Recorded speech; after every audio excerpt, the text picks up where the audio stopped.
परामर्श केंद्र है। परामर्श केंद्र, परिवार परामर्श केंद्र। इस प्रकार से मतलब कोर्ट रूम जैसा फील आ रहा है। हाँ, यहाँ पे कोर्ट रूम जैसा फील कराने के लिए इसको रेनोवेट कराया गया है और ये साउंड प्रूफिंग भी कराई गई अच्छा, है। मतलब कुछ भी प्राइवेसी का पूरा हाँ, ध्यान रखा प्राइवेसी का पूरा ध्यान रखा गया है। यहाँ पे साउंड प्रूफिंग कराई गई है और महिला सशक्तिकरण के लिए हर लेवल पे महिलाओं के लिए, बुजुर्ग महिलाएं भी कई बार आती जो परिवार से डेस्टिट्यूटेड हैं, अलग हो गई हैं, या हस्बैंड वाइफ के बीच में कोई है, और अभी जिस तरह के मामले आ रहे हैं उसमें नई शादी के एडजस्टमेंट इश्यूज। महिला थाना में हम लोग मुख्यतः जो पारिवारिक इनके जो विवाद होते हैं पति पत्नी के बीच में, उन समस्याओं को, उन प्रकरणों को प्राथमिकता के आधार पर लेते हैं। जैसे अगर कई लोग, मैंने देखा कि 6 महीने में ही लोग शादी तोड़ना चाह रहे थे, तो इसको कैसे आप लोग डील करते हैं? इसमें ईगो प्रॉब्लम ज़्यादा रहती है लोगों में। आजकल का वो ज़माना चेंज हो गया है, लड़कियों में भी और उनके फैमिली वालों में बहुत ईगो आ गया है। महिला थाना दुर्ग सिर्फ कानून का चेहरा नहीं, ये इंसाफ और विश्वास की आवाज है। यहाँ हर केस में लिखा जाता है एक नया पन्ना, हिम्मत का, उम्मीद का और सम्मान। ये सिर्फ एक थाना नहीं, ये वो जगह है जहाँ डर की जगह भरोसा लेता है, जहाँ औरत की आवाज सिर्फ सुनी नहीं जाती बल्कि उसे न्याय मिलता है।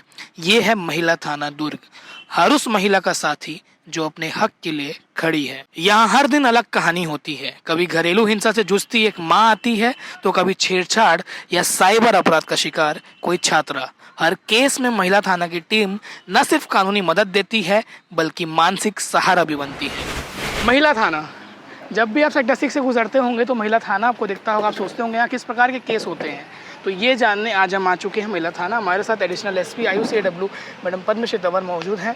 मैम, आज आपसे यही जानना चाहते हैं, महिला थाना अलग से एक महिलाओं के लिए बना हुआ है, यहाँ किस प्रकार के केस आते हैं और आप कितने केस रिजॉल्व करने में मदद करते हैं? महिला थाना में हम लोग मुख्यतः जो पारिवारिक इनके जो विवाद होते हैं पति पत्नी के बीच में, उन समस्याओं को, उन प्रकरणों को प्राथमिकता के आधार पर लेते हैं। यहाँ पर जो भी पारिवारिक विवाद होते हैं, दोनों ही पक्ष, आवेदक अनावेदक, पति पत्नी, कोई भी इसमें आवेदन करता है तो उस पर प्रॉपर एक काउंसलिंग होती है। यहाँ पर महिला थाना में परिवार परामर्श केंद्र संचालित किया गया है और परिवार परामर्श केंद्र संचालित करने का जो मुख्य उद्देश्य है थाने में कि डायरेक्ट प्रकरणों में कार्यवाही न करते हुए जो परिवार है उन्हें टूटने से बचाया जा सके। और कई बार ये होता है कि थर्ड पार्टी के आने से जो उनके बीच में समझौते हो जाते हैं और छोटी मोटी जो मिसअंडरस्टैंडिंग होती है वो भी उनकी दूर हो जाती है और परिवार टूटने से बच जाता है। इन सब चीज़ों के लिए यहाँ पर प्रयास किया जाता है और जिन प्रकरणों में वास्तव में उनके साथ किसी भी प्रकार का वायलेंस होना पाया जाता है या कोई क्राइम घटित होता है, उनमें अपराध प्रॉपर पंजीबद्ध किया जाता है। इसके अलावा ऐसे प्रकरण भी कुछ निकल के आते हैं जिनमें पीड़िता को और जो अनावेदक है वो दोनों आपस में सेपरेशन चाहते हैं और न्यायालय का मामला होने से उनको फिर न्यायालय जाने की भी सलाह दी जाती है। और जिन प्रकरणों में सिर्फ भरण पोषण की राशि या राहत ही चाहती है आवेदिका, उन प्रकरणों में भी उन्हें आगे का उनको गाइड किया जाता है कि वो कहाँ से ये सब प्राप्त कर सकते हैं। नया काउंसलिंग सेंटर भी बना है आपके थाने में, उसके बारे में बताइए। जी, यहाँ पे परिवार परामर्श केंद्र का जो कक्ष था वो काफ़ी छोटा था, जिसमें मतलब जो आवेदक अनावेदक गण आते थे, कभी ज़्यादा संख्या में भी हो जाते थे, तो उसी समस्या को देखते हुए वरिष्ठ पुलिस अधीक्षक महोदय के द्वारा एक जो हॉल था उसे रेनोवेट कराया गया है और प्रॉपर एक काउंसलिंग रूम बनाया गया है जहाँ पे उन्हें फील आए कि हाँ वो किसी एक न्यायालय में बैठ के और अपने मामले की सुनवाई करा रहे हैं और वो जो भी हमारे काउंसलर्स हैं वो उन्हें एज अ प्रोफेशनल ट्रीटमेंट दे सके। तो इसके लिए एक रेनोवेशन का काम हुआ है और काफ़ी उसका पॉजिटिव उसमें आ भी रहा है प्रभाव। जी, एक रिक्वेस्ट करूँगा 5 मिनट आपसे, थोड़ा सा आप एक बार वो करा देते हैं, चलते चलते ऑन कैमरा। आपके यहाँ 24-25 में पिछले साल की अगर बात की जाए तो साल भर में कितने मामले आ जाते होंगे? पिछले साल 2024 में यहाँ लगभग 1350 प्रकरण हमको प्राप्त हुए हैं जी। और 1350 प्रकरणों में से 828 ऐसे प्रकरण थे जिनमें पति पत्नी के बीच में समझौता हुआ। 828 और ये जो मामले हैं इसमें परिवार टूटने से बच गया। केवल 48 मामले ही ऐसे पाए गए जिनमें अपराध दर्ज हुआ है और 618 प्रकरण ऐसे थे कि गुस्से में आके आवेदिका ने आवेदन तो कर दिया। अच्छा, कई लोग ऐसे तो बिना सोचे समझे उसने आवेदन कर दिया और आवेदन फिर बाद में उसको नस्तीबद्ध किया गया था और फाइल किया गया। ये भी आप लोगों का चैलेंज होता होगा ऐसा फिल्टर करना और परामर्श भी 2-3 स्टेज में होता होगा। जैसे वो जब मिनिमम 3 काउंसलिंग हम एक प्रकरण में करते हैं और जिनमें ज़्यादा की आवश्यकता होती है तो उससे ज़्यादा का भी करते हैं। तो इस प्रकार से वो 1 या 2 काउंसलिंग में स्पष्ट हो जाता है कि मामला किस काउंसलिंग टीम में मैम कौन कौन रहता है? जैसे आपका ग्राउंड फ्लोर है, ऊपर काउंसलिंग का मतलब पूरा। काउंसलिंग रूम में जो भी समाज सेवी हैं और प्रतिष्ठित लोग हैं और उनका एक क्राइटेरिया है, जैसे वकील हो सकते हैं, समाज सेवी हो सकते हैं और ऐसे लोग हो सकते हैं जिन्हें इस तरीके के परामर्श में अनुभव प्राप्त होता है और वो लोग फिर इसमें करते हैं। और इस साल की बात की जाए, अभी 9 महीने का भी डाटा आप बता रहे थे कुछ शायद। अभी 9 महीने में हमको 1171 आवेदन प्राप्त हुए हैं, जिसमें से 292 प्रकरणों में समझौता हो गया है और 61 प्रकरणों में अपराध पंजीबद्ध हुआ है और बाकी काउंसलिंग जारी है। मतलब डाटा वो ऐसा बोलते हैं जारी है। जी बाकी जारी है। ऊपर फर्स्ट फ्लोर में आपका काउंसलिंग रूम है, उसको भी दिखाते हैं। पर हम आते हैं मैम, किलकारी कक्ष दिखता है, इसमें क्या काम होता है? ये जो रूम बनाया गया है, जैसे जो आवेदिका आती है वो छोटे बच्चों के साथ आते हैं, तो उनके लिए एक रेस्ट रूम टाइप का दिया गया है, उसका भी ध्यान रखा गया है। उसका भी ध्यान रखा गया है यहाँ पे। और यहाँ पे काउंसलिंग रूम आपका? जी ये काउंसलिंग रूम है जो नया वेला बना हुआ है। हाँ, ये नया बना हुआ हमारा काउंसलिंग रूम है जी। काउंसलिंग और काउंसलिंग चली रही है यहाँ पे, काउंसलर मैडम लोग कर रहे हैं। जी।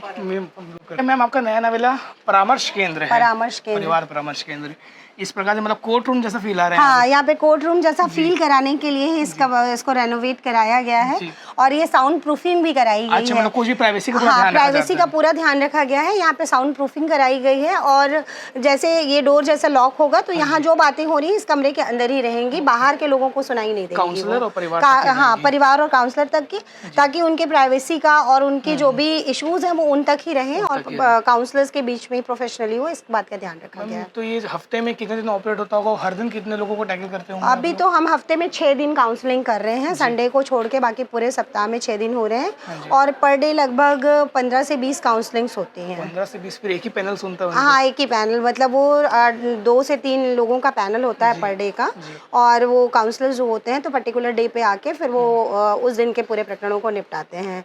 और जहाँ पे और कुछ कॉम्प्लिकेटेड रहता है उसमें महिला थाना प्रभारी भी बैठती है और ज़्यादा कॉम्प्लिकेशंस होता है तो कभी कभार मैं भी बैठती हूँ। जी, जैसे मैम एक आप सरकार अधिकारी हैं एक और IUCAW की एडिशनल SP भी हैं, तो आपको क्या लगता है ये जो चीज़ पूरी महिला थाने का सिस्टम है और ये जो काउंसलिंग का सिस्टम है कितना हेल्पफुल हो पाता है बेहतर समाज बनाने के लिए? परिवार परामर्श केंद्र का तो बहुत ही ज़्यादा मैं योगदान कहूँगी, क्योंकि छोटी छोटी मिसअंडरस्टैंडिंग होती हैं जो आपस में हस्बैंड वाइफ नहीं सुलझा पाते होते हैं, या माता पिता जो उनके होते हैं, दोनों के ही परिजन होते हैं, वो अपने अपने बच्चों का कभी कभी साइड लेते रहते हैं।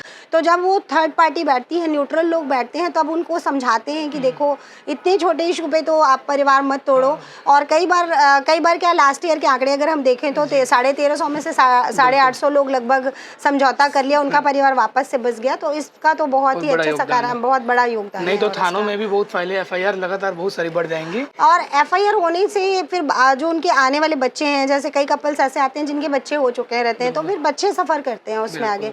तो हमारा ये पूरा प्रयास होता है कि महिला के साथ इनजस्टिस मत हो और साथ ही साथ कोई भी परिवार टूटे ना, इस बात का ध्यान रखा जाता है। काउंसलिंग की टीम से भी बात करेंगे, पर उससे पहले आपसे एक मैसेज मैं देना चाहूँगा अपने दर्शकों को कि यहाँ पे कौन आए, क्योंकि कई लोग क्या होता है महिला थाना मतलब कोई भी महिला कुछ पीड़ित रहती है तो आ जाती है, तो आप उसको स्पेसिफाई कर दीजिए कि किसके लिए काम करते हैं।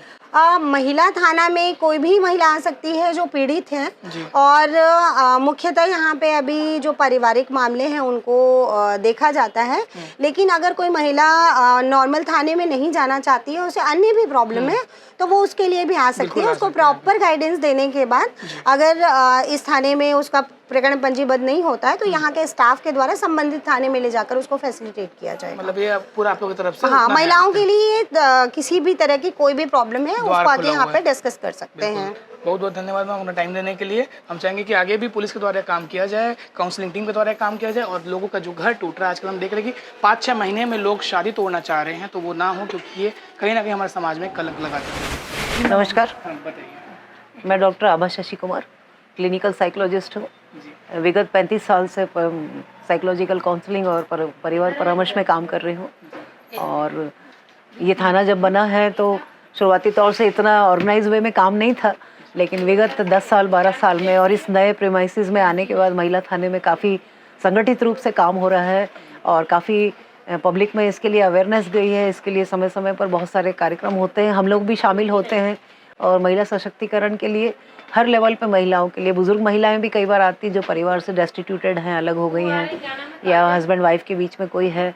और अभी जिस तरह के मामले आ रहे हैं उसमें नई शादी के एडजस्टमेंट इश्यूज़ या पति की नशाखोरी, या कई बार कोई झूठी जानकारी देकर जिस तरह से परिवार टूटते हैं, बहुत नए नए मामले इस वक्त आ रहे हैं। और इस वक्त परिवार की भी भूमिका बहुत ज़्यादा चैलेंजिंग है, क्योंकि हर व्यक्ति अपने परिवार को डिफेंड करता है, पिता या अपने भाई, अपनी बहन को या बेटे को। लेकिन यहाँ हम लोगों को निरपेक्ष होकर बैठना है, निष्पक्ष होकर बैठना है। और काउंसलिंग का ये मोटिव ही यही है कि दोनों पक्षों को सुनते हुए सकारात्मक रूप से उनकी बात को समझना, उनको आपस में बैठ के निदान के लिए तैयार करना। और आगे हम लोग इसमें फॉलोअप भी करते हैं, कम से कम 6 महीना, साल भर, क्योंकि शुरुआती तौर से एकदम से चीज़ें नहीं मटेरियलाइज होती, लेकिन जब वो अपनी बात कहते हैं या कई बार पुरुष को लगता है उसकी बात नहीं सुनी जा रही, तो ऐसी स्थिति में भी हम लोग दोनों पक्षों के लिए सकारात्मक एक माहौल रखते हैं। कई बार साथ बैठ के बात करना संभव नहीं होता तो दोनों से अलग अलग बात करते हैं, लेकिन जब समाधान होता है तो दोनों पक्षों की सहमति से और सभी के द्वारा उसमें सकारात्मक भूमिका, उनके जो रिसोर्स है, परिवार या पड़ोसी या जो भी उनको लेकर आते हैं, उन सब का भी हमको बहुत सहयोग मिलता है। और इस वक्त लगभग हमारे थाने का 85% से आगे सेटलमेंट है। और अभी नया जो हो रहा है इसमें नशा और बच्चों की रिहेबिलिटेशन के लिए भी काम कर रहे हैं। तो बहुत सारी फील्ड है जिसमें हम लोग और सहयोग करेंगे, और इस मामले में हमारे प्रभारी अधिकारी और हमारे स्टाफ का भी बहुत सहयोग है। एक परिवार की तरह हम लोग काम करते हैं। जी, मेरा नाम एडवोकेट शबनम खान है। हाँ जी, और यहाँ पे मैं काउंसलर हूँ, लीगल एडवाइज़र हूँ। जो भी जिस प्रकार की भी जो भी समस्या आती है लोगों को, चाहे वो पुरुष हो या महिला हो, तो उनको कानूनी तरीके से हम लोग सलाह देते हैं ताकि वो लोग अपना परिवार अच्छे से चला सकें। इसमें एक प्रश्न है मैम, आप लोग यहाँ बैठे हैं, जैसे अगर हम क्लास देखना चाहें, मिडिल क्लास, निम्न वर्ग और हायर क्लास, तो आपके पास जो केस आते हैं वो किसी स्पेसिफिक क्लास से ज़्यादा आते हैं कि सब प्रकार के क्लास से आते हैं? सभी प्रकार के आते हैं इसमें। तो उसमें मतलब उनका क्या रहता है, जैसे अगर क्योंकि कई लोग, मैंने देखा कि 6 महीने में ही लोग शादी तोड़ना चाह रहे थे, तो इसको कैसे आप लोग डील करते हैं? इसमें ईगो प्रॉब्लम ज़्यादा रहती है लोगों में। आजकल का बहुत ज़माना चेंज हो गया है, लड़कियों में भी और उनके फैमिली वालों में बहुत ईगो आ गया है, और लड़कों में भी बहुत ज़्यादा ईगो आ गया है। अरे उसके साथ ऐसा हुआ तो मैं भी ऐसा, वो रहता है उन लोगों का कि हम भी ऐसा करेंगे करके, बस यही प्रॉब्लम रहती है उन लोगों की। और दूसरा मोबाइल है, टीवी है, इसमें जो सोशल नेटवर्क है उसमें बहुत वो हो जाता है जी, उसका देख देख के, जैसे टीवी सीरियल हुआ, फिल्म हुआ, तो उसके अनुसार लोग चलना चाहते हैं और अलग रहना चाहते हैं। ज़्यादा से नहीं, हमको फैमिली में नहीं रहना है, अलग रहना है, उनका ये मैटर रहता है। नहीं, सास के साथ नहीं रहना है और फैमिली के साथ हमको स्वतंत्र रहना चाहती है लड़कियां भी। चाहे 1 महीना भी होता है शादी को तो आ जाती है यहाँ पे एप्लीकेशन दे के महिला थाना के नाम से। हाँ, हमको तो पूरा अधिकार है। कुछ भी कभी झूठे आरोप भी लगाती हैं, ऐसा नहीं कि आरोप सच्चे भी रहते हैं, लेकिन झूठे ज़्यादा रहते हैं। अब आप जैसे आप लोग रोजाना 15 केस देखते हैं हर हफ्ते, तो आपको क्या लगता है लोग अभी अपना अधिकार ज़्यादा मानते हैं और जिम्मेदारी ज़्यादा नहीं निभाते परिवार में? ऐसा भी केस देखने को मिलता होगा कि यही ज़्यादा रहता है, यही ज़्यादा रहता है। अपना अधिकार देखते हैं लेकिन जिम्मेदारियाँ, कर्तव्य की तरफ कोई ध्यान नहीं देता है। महिला थाना दुर्ग सिर्फ कानून का चेहरा नहीं, ये इंसाफ और विश्वास की आवाज है। यहाँ हर केस में लिखा जाता है एक नया पन्ना, हिम्मत का, उम्मीद का और सम्मान का। अगर आप किसी अत्याचार या उत्पीड़न के शिकार हैं, याद रखिए, चुप्पी नहीं, आवाज ही आपका हथियार है और महिला थाना दुर्ग हमेशा आपके साथ है।